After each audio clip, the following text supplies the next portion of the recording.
Hello everybody, welcome back to the channel. I hope you're doing good as always. This is one of the videos I'm gonna be doing a lot of this. Today, as you can see from the change of angle, we're going to have another talky kind of review video. So today we're going to be talking about Alice in Borderland Season 2. It already came out at the end of 2022.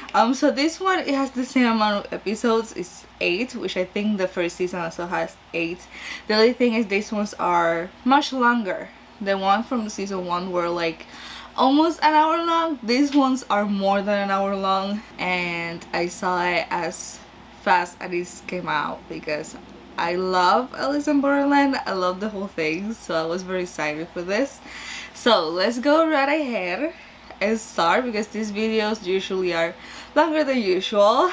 As always, this is a Japanese series. I cannot speak Japanese, so I apologize if I say names wrong. The whole thing starts with some flashbacks of Arisu and his family. This time he's still playing video games, but the family is like, you have an interview, you have this, you have that, and he really doesn't want to go.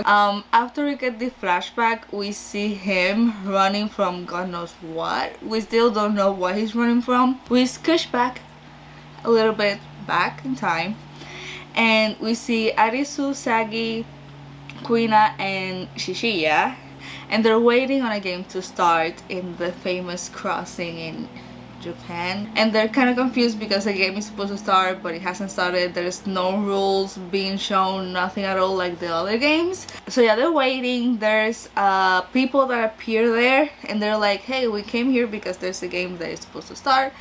And then as soon as those people arrive, we start seeing more players run. They're running, and they're running away from the King of Spades. So that game that they're waiting for is the King of Spades game, and it is a guy that has a gun. I'm just gonna say a gun. It looks like it shots like a sniper, but it sounds like a shotgun. I don't know what type of gun is, but it is a gun, and he's just killing people. Okay, whoever is on his way, he's killing. They're dead. They're literally, players are dropping like flies. They start running. Well, not all of them.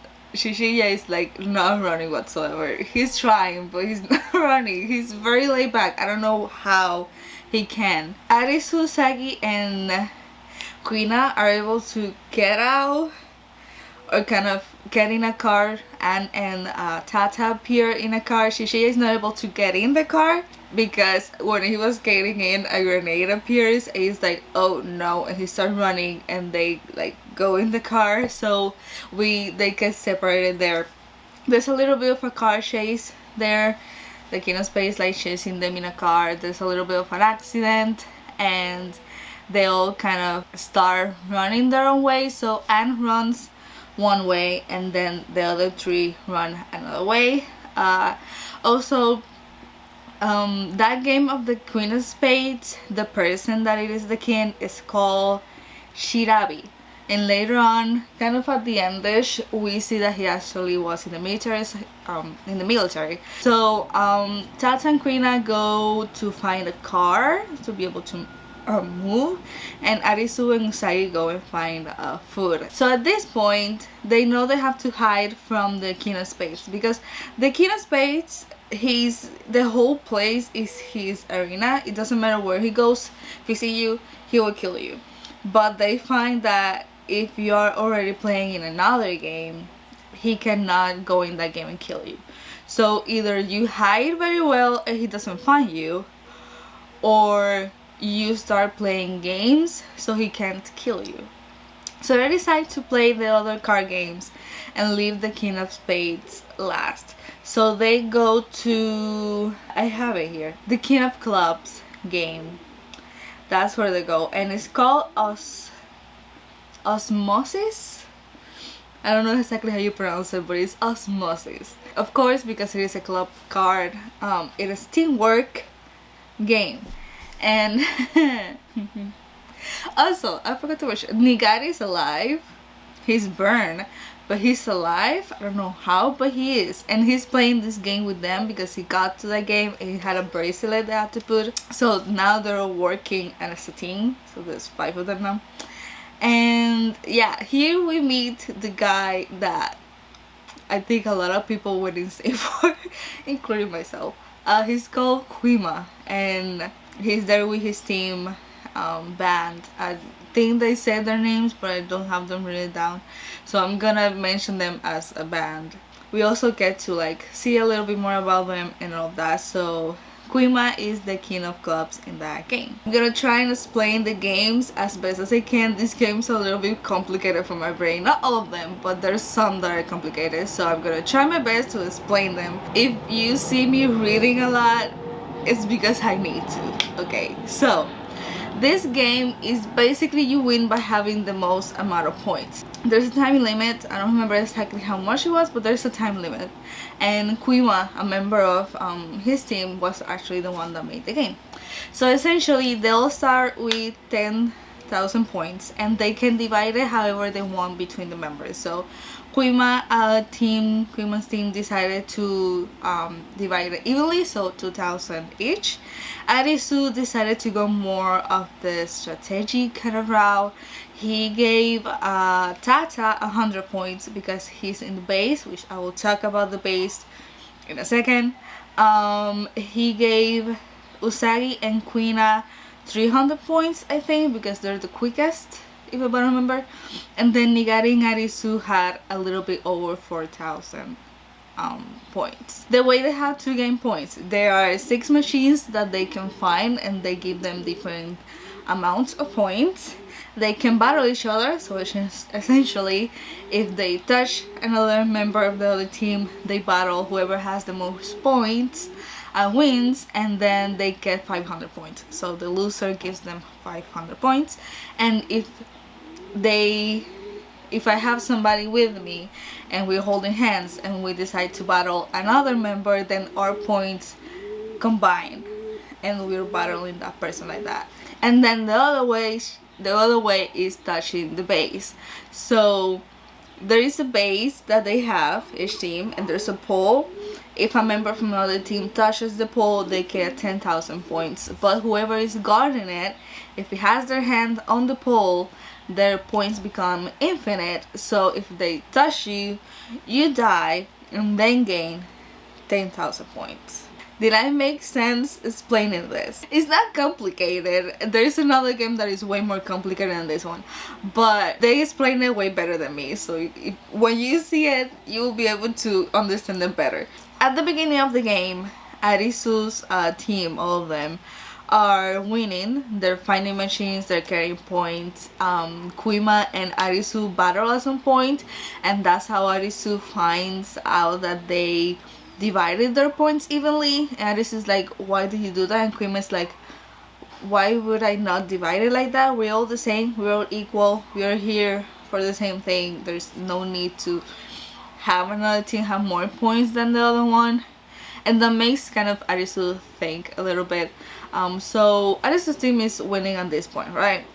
So Quima's team, a member of his team, made this crazy plan. They all go to Tata, which is in the base, and of course 4 of them go. There's a girl in his team, stays in the base, but the 4 of them goes, and they are like, you are going to decide which one of us is gonna die, because Tata has his hand on the pole. And he's like, what? So they all start running towards him, and what happens is 3 of them are able to touch the pole and get essentially 30,000 points, but the one that Tata touches dies, and Tata gets 10,000 points. You can see Tata's face being scared, and then you see Nigari being like, but what the fuck is wrong with you? You're useless. And I'm here like, he's alone. There wasn't that much that he could do. He was alone. What do you want him to do? So at this point, Quima's team is winning by quite a bit of a point. Arisu does make a plan to go to their base, and they do end up going to Quima's team base, and they're able to get 10,000 points, but still those 10,000 is not enough. They still have, I think, like 3,000 difference, so they're still losing. Also we see that Nigari is actually dying. He's like coughing blood, and I'm like, my guy, you should be dead by this point, but you're still alive. We also get to know that Kuima, him and his team were actually players of the game, but now they're civilians of the world that they are. So to finish this game, essentially, Tata does sacrifice himself. We get to see a little bit more about him. He was a mechanic, and there was an accident where he worked. He didn't put something that was holding the car properly, so it fell on one of the workers, and of course everybody there told him that he was like a failure, stupid, and all of this. So he decides to sacrifice himself in the game. They have a bracelet, and he made Arisu. He didn't chop off or nothing, he just broke his bones enough to be able to slide off the bracelet, because what he wanted Arisu to do is find Kuima, have a little bit talk with him, battle him, but because he's holding the bracelet, Tata's bracelet, they were going to battle as a pair, because Tata has already 10,000 points, 10,100 points, and Kuima, and not Kuima, yeah, Kuima wasn't able to know that he had the bracelet because there's nobody with Arisu. Arisu battles Kuima at the end, and Arisu of course wins, and Kuima is like, oh my god. So, you know, he realizes, you know, we lost and we're gonna die, and Arisu and the rest of them are like burying Tata because he died. He loses a lot of blood, so he dies. And Nigari is like his way out. He doesn't care. He's like out of here. He goes his way, coughing blood, still alive. I don't know how the fuck, but he is. So after that, we go to one of my favorite games. I love this game, and it is and Shishiya is playing on this alone, and it is the Jack of Hearts game. Essentially, they all it's a bunch of people, and they have all a color, and at the back there's a car suit, right? And they have to guess which car suit they have there, and they cannot see, they cannot use like a mirror to see themselves, otherwise they will die immediately. Another person has to tell you. So this guy that is with Shishiya is like, oh, this is gonna be easy.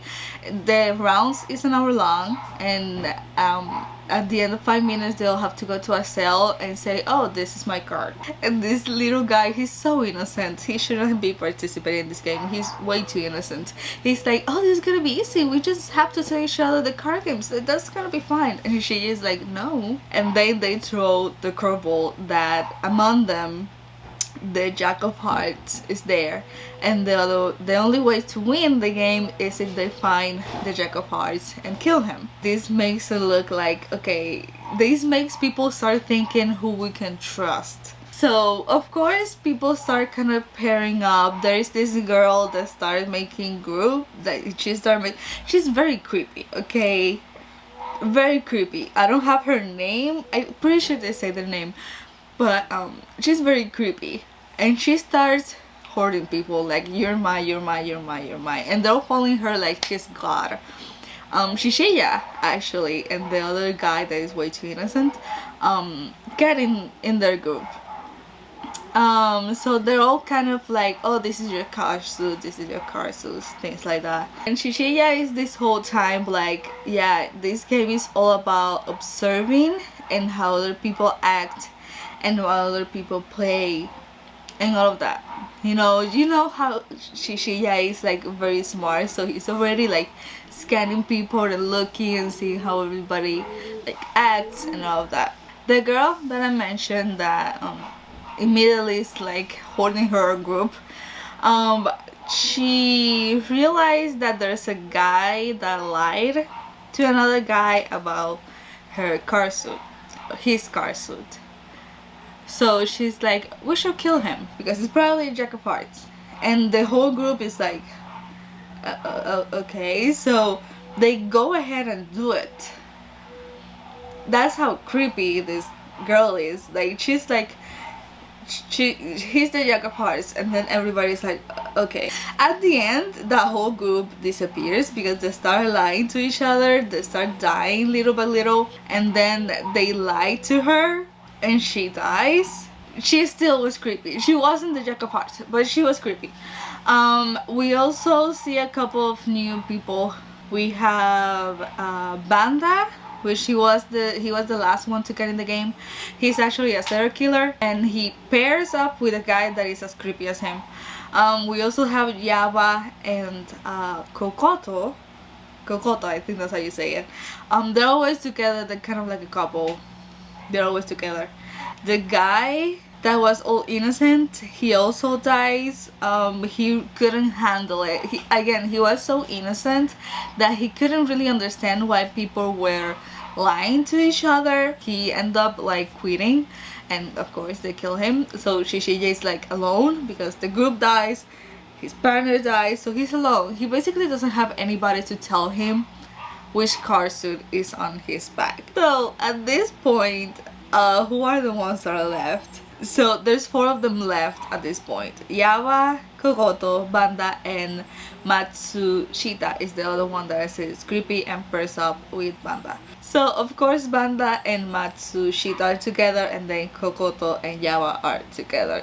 Shishiya is all alone at this point. So Shishiya, because he's alone, he's trying to find somebody that tells him his Karsu. So, well, he ends up talking to Kokoto and Matsushita. I'm saying these names wrong, I'm sorry, they're complicated for me. But essentially he ends up talking with both of them at different times in the pantry that they have where there was a lot of food. They both tell him a different symbol, right? So Shishiya is like, okay, those are not my symbols, so I have these other 2. So he has like a 50-50 chance of saying the right one. Somehow he does it.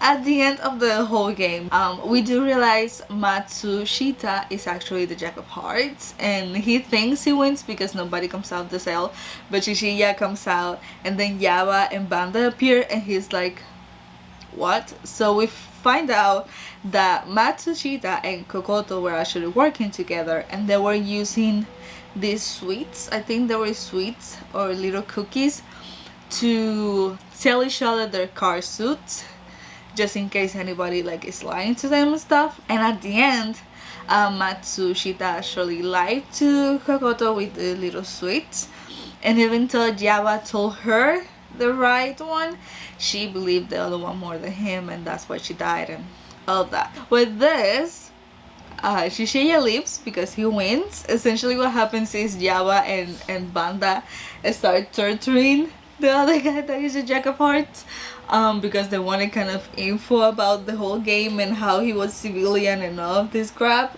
And he ends up dying, like the Jack of Hearts. He ends up like killing any other Karsu, so he dies. And Banda and Yaba is like, I don't know why he did that. We told him the right car suit, and we cannot get any more. They look like serial killers, both of them. So we go back to the others. Quina decides to go her way to find Anne and Shishiya. So Arisu and Usagi stay together. Of course, Arisu is depressed because of Tata, but Usagi kind of helps him, you know, get a little bit lively by trying to hunt with her. They end up getting in a place where there's a bunch of people dead, and there's a guy there that is telling them about a film that is on his trailer. They get in the trailer and they start seeing the film. The only 2 things that are important about this film that they see, it's one, we see Anne, and she's like saying that the more she walks, there's more like plants and like animals and all of this, and she is trying to get further and further from the city to see exactly what is happening. The other thing is that he gets to the place where Usagi and Arisu is, because there is a woman that saw what exactly the fireworks are. So before she could say anything, she gets killed because the King of Spades appear there, and he starts killing everybody in the place. So the film ends like that, and the King of Spades now is there where Arisu and Usagi are, and they try to, you know, run it off. They get separated, and here we meet Heiya, which I love her. She's missing part of one leg. She uses the arrow, like the boring arrow. I love this woman. And we also see that Aguni, that man from first season, still alive somehow. This guy has more lives than a cat. I swear. You will understand why if you see it. He escapes death so many times. I don't know how he does it. Agun is essentially telling Arisu that he wants him to help him get rid of the King of Spades, because that's the only thing Agun is doing. Trying to get rid of the King of Spades. We also see a little bit more about Heya background. She's a high school student. She's kind of a bully, not kind of, she's kind of a bully. She is a bully. And she gets in the game, and she gets into this game that is in like a place where they play soccer. Stadium, that's what it is. And the whole game was like get out of the stadium before it fully collapses. She hurts her leg in that game. She's able to crawl her way out, and then she is able to keep walking, get into like a hospital to try and help and see what she can do about her leg. This doctor appears and he's like, you need to cut that leg, otherwise it will keep spreading and you will die. And she's like, can you help me? And he's like, yeah, but you need to sleep with me. And she's like, fine, just help me. So Arisu does end up helping Aguni and Heya with the King of Spades. The whole point of Arisu was being the bait. Essentially, Aguni just used him as a bait.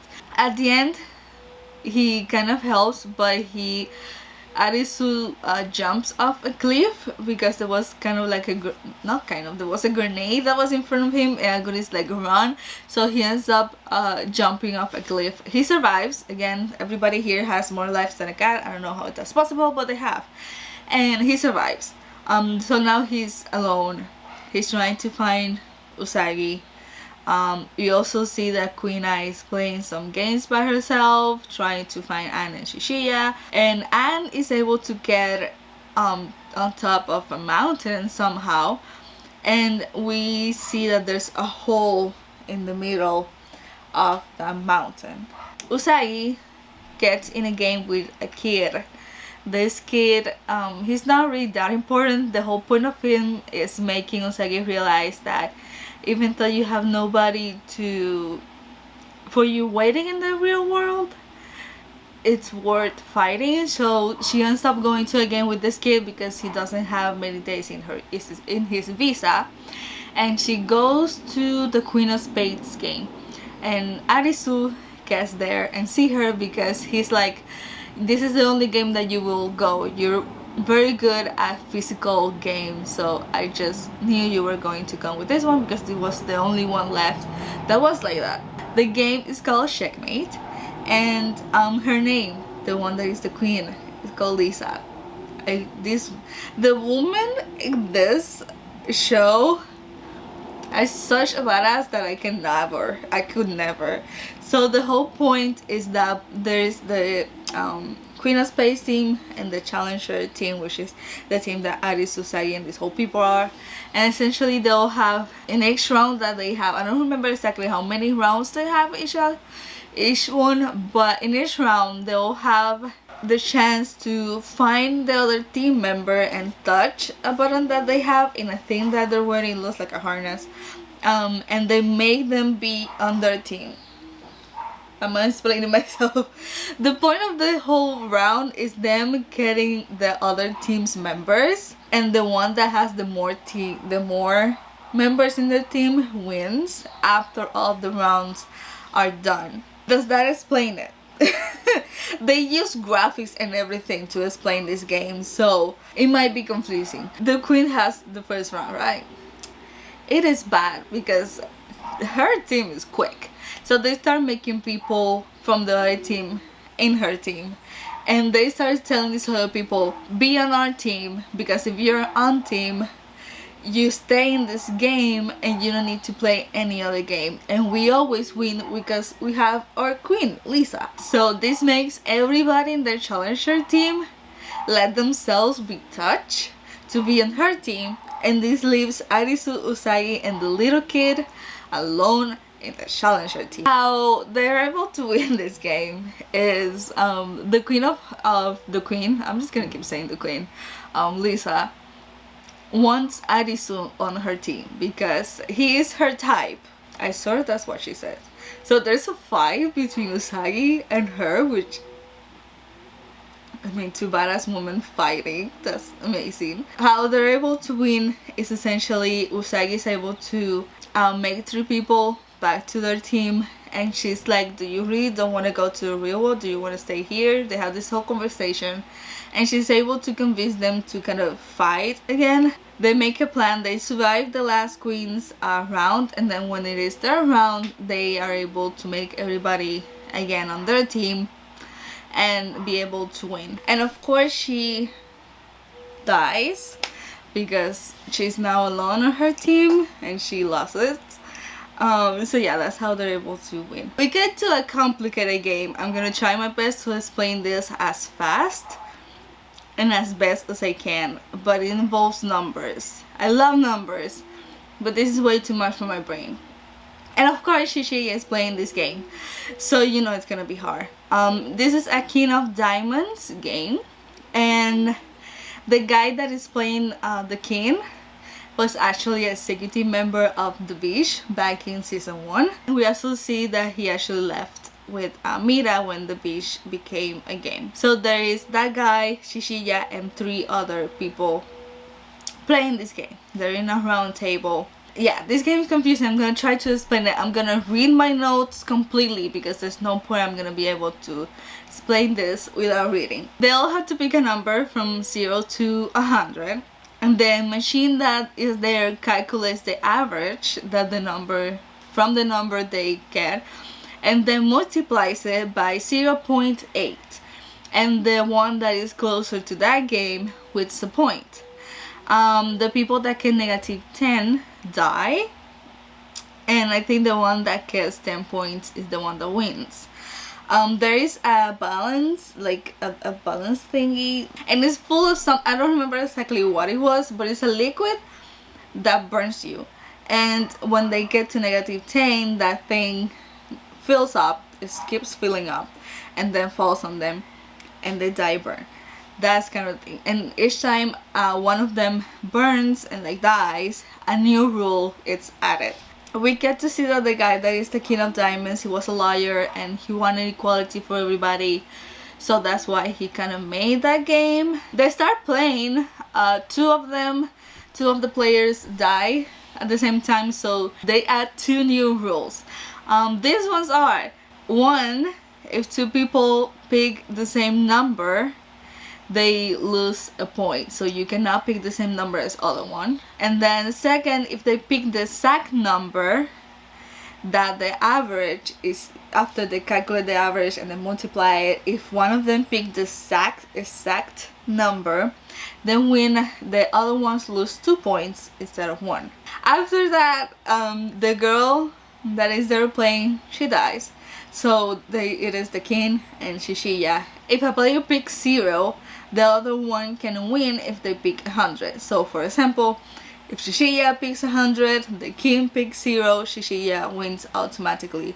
And this makes it a little bit more fair between them, because now there's like 2 of them. Shishiya is like, you know what, I'm gonna pick 100 the whole time. He even shows him when he picks 100, and the king is like, what?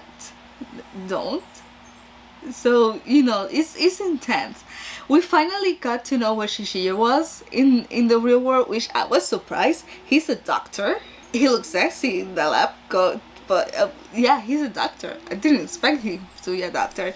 And him and the King of Diamonds kind of had the same thing, because with Shishiya, he was treating people that needed organs that were kind of low income people, and whenever there was a donor, there was these other people that have money that will pay for it, and the guy, the other doctor, would be like, hey, he cannot have this organ anymore, there's this guy that paid money for it. And Shishiya was like, what the fuck, Shishiya and the King of Diamonds kind of were fighting for the same team of equality, and Shishiya makes him realize that this is not the way to do it. So at the end, Shishiya does win. We get more games after that, a lot more. They're all playing their own thing, trying to like fight the other cars and all of that. Nigari is still alive, okay? Now they are in the Shibuya crossing again place. Nigari is still alive, and Arisu and Shishiya there, and Nigari is like, let's play a game, let's just all shoot each other, and he's doing that. But because Nigari tried to shoot Usagi, Arisu shots him because he has a shotgun, and Usagi doesn't get hurt because Shishiya gets in the middle and gets shot. I cried, but he's still alive, okay? This gets interrupted by the King of Spades. We cast there. And now we have Arisu, Usagi, Aguni, Kuina, and Heiya. They're all there trying to find the trying to fight the King of Spades. They'll make a plan because Shishiya at the beginning gave Kuina kind of like a bomb. It wasn't a very strong bomb, but Arisu does say that if he can fill a place with aerosol, that can make the explosion like kind of bigger. Arisu goes to a drugstore to fill it up with aerosol, while the rest of them are making the King of Spades go to like a hallway, so he can't get any more ammunition and stuff. So that's the whole plan. So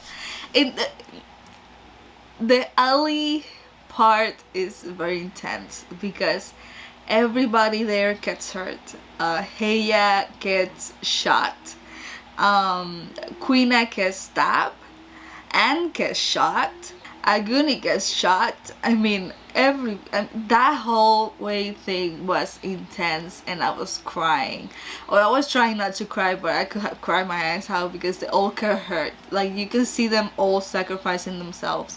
Arisu does get there and lures the King of Spades to the drugstore, but the King of Spades could smell the aerosol, but Agun is still alive. He's still alive, okay? The bullet doesn't hit him, it kind of passes, but it doesn't hurt him. And he kind of pushes it to the place, and they're able to explode the bomb and hurt the King of Spades. So they end up winning the game. So yeah, Heiya is somehow alive. I don't know how that's possible because she got shot a lot, so I don't know how that's possible, but she's alive. Kuina is sort of alive. She got stabbed in like a very important organs, but she's still trying to breathe and dies.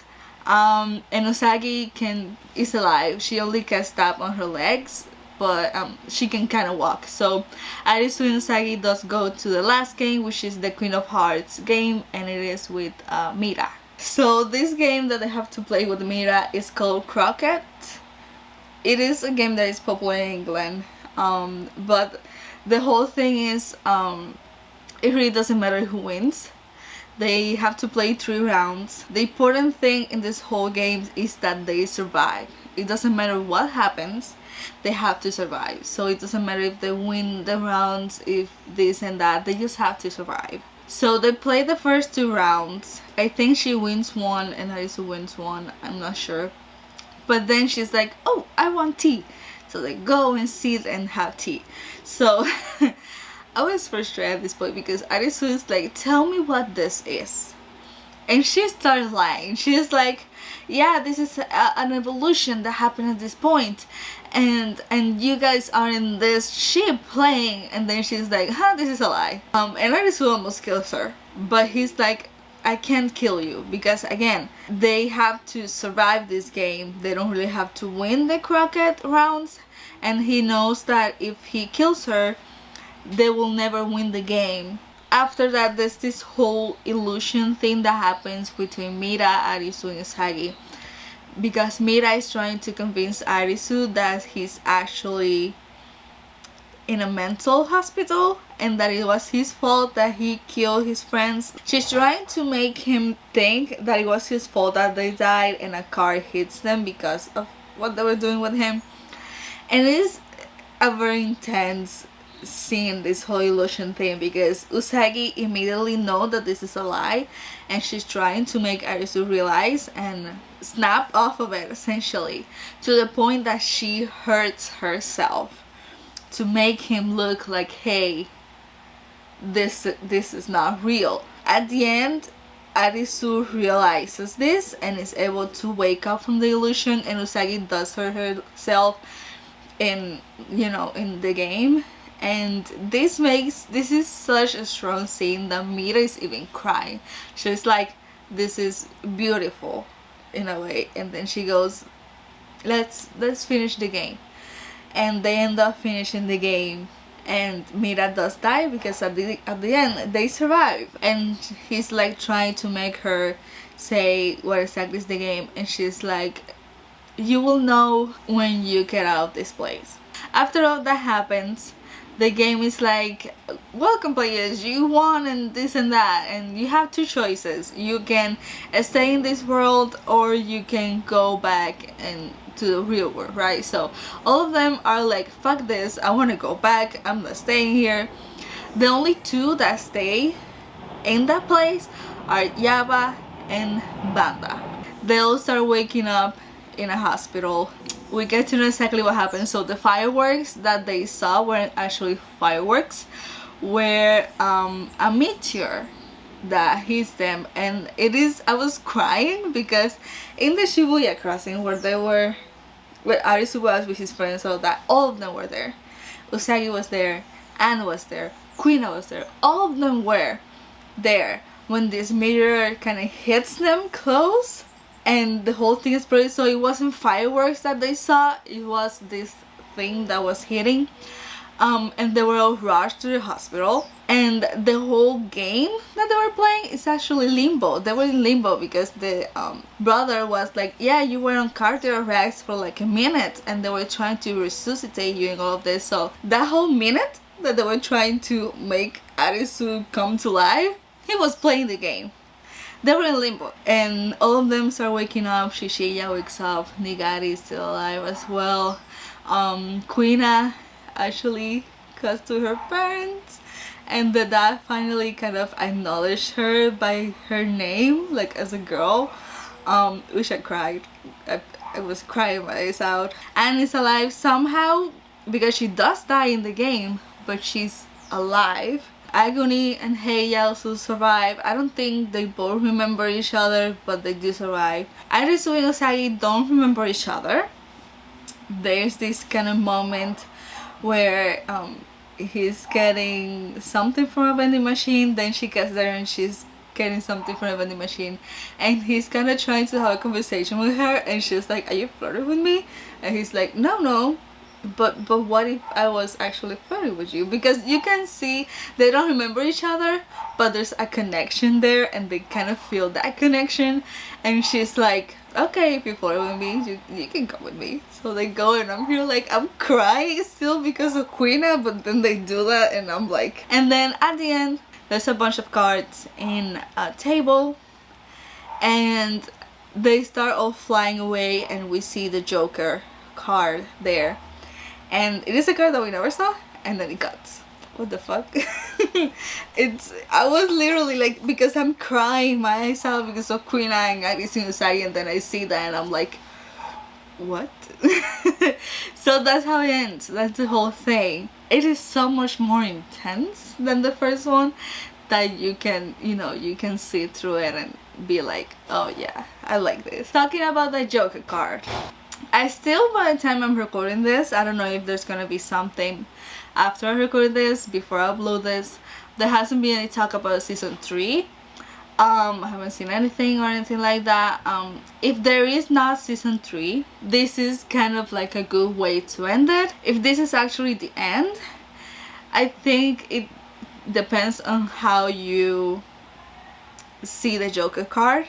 If you see it as a wild card, then you can kind of think they're all happy and they're back to or living their life.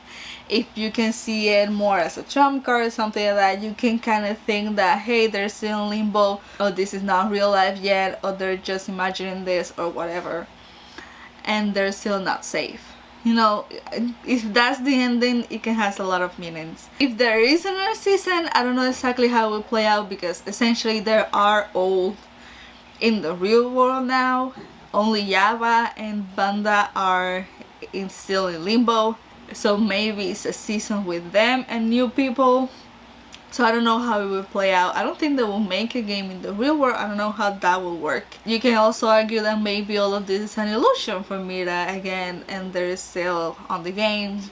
Again, it depends on how you see it. If you think this is the ending, how you see the Joker card. If it isn't, then I don't know exactly how it will play out, because everybody knows it's on the real world. As for this season, I love it. They definitely went big with the games. I feel like on season 1 the games were more physical. On this one I feel like it was a lot more mental stuff.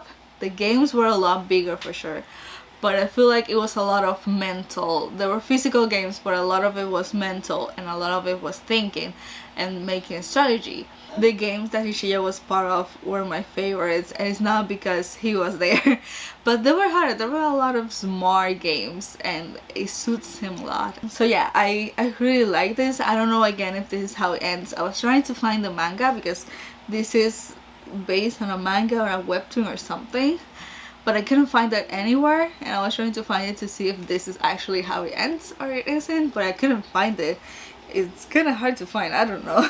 And another thing that I saw before I recorded this was that the actor that plays Shishiya, on his Twitter, he added on his bio the Joker symbols, and a lot of people are thinking that if there is a third season of Alice in Borderland, he can be the Joker. Could you imagine there is a third season, she is the Joker? That would be a lot. It will be interesting. I don't know how it will be, because again, they're in the real world, but it will be, they will have to make it very big if there is a third season and Shishiya does end up being the Joker. That's everything. Still, I hope you enjoyed this video. I was talking for way too long. I'm tired. You can see by my voice I'm tired. Will say to you, go and see Alice in Borderland. If you haven't seen season 1, go ahead and see it, and then see season 2. I love this series. It's one of my favorites on Netflix for sure. So yeah, thank you so much for watching. I hope you're doing great, taking care of yourself. If you see this series, if you have seen season 2, what do you think of it? What do you think the Joker card means? What do you think about this ending? Let me know in the comments, and I will be definitely reading them and replying to them. Thank you so much for watching, and I will see y'all on the next video. Bye bye.